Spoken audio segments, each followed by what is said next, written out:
하나의 가족이죠. 바로 반려동물입니다.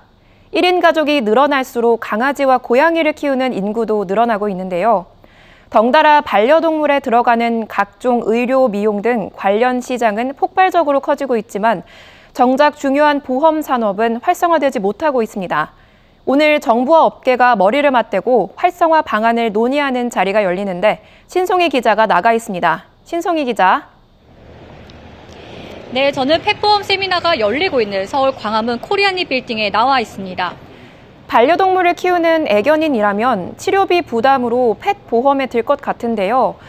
활성화 세미나를 열어야 할 정도로 가입률이 낮은가요? 네, 우리나라 4명 중 1명이 반려동물을 키우고 있습니다. 그런데 펫보험 가입률은 1%에도 미치지 못하고 있습니다. 스웨덴이 40%, 영국이 25%로 높은 것과 비교하면 우리나라의 가입률은 상당히 낮은 편입니다. 한국소비자연맹이 2021년도에 반려인들을 대상으로 동물병원의 진료비 부담 정도를 물었는데 80%가 부담이 된다고는 응답했지만 보험 가입은 안 하는 겁니다. 반려인들 대부분은 보험 가입의 필요성을 느끼지 못하거나 보험료 부담, 가입 거절 등의 여러 가지 이유가 있었습니다.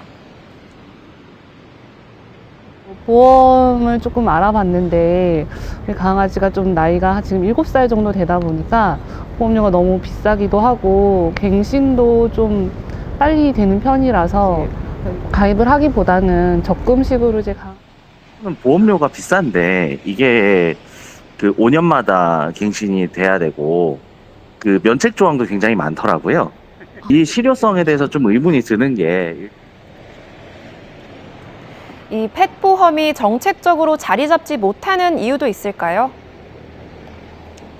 네, 현재 우리나라는 동물병원의 진료 항목 등이 표준화되어 있지 않습니다. 진료비 편차가 클 수밖에 없고 진료 기록부 등을 제공하는 병원도 적습니다. 게다가 반려동물을 등록하지 않아 데이터 작업도 어려움이 있습니다.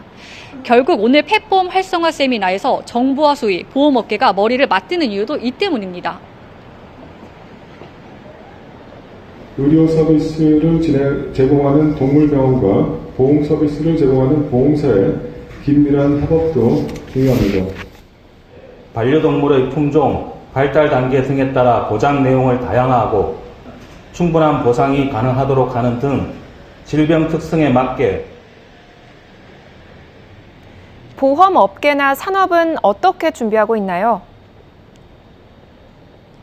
네, 글로벌 펫보험 시장 규모는 지난해 11조 원에서 2030년에는 40조 원으로 성장할 것으로 전망됩니다.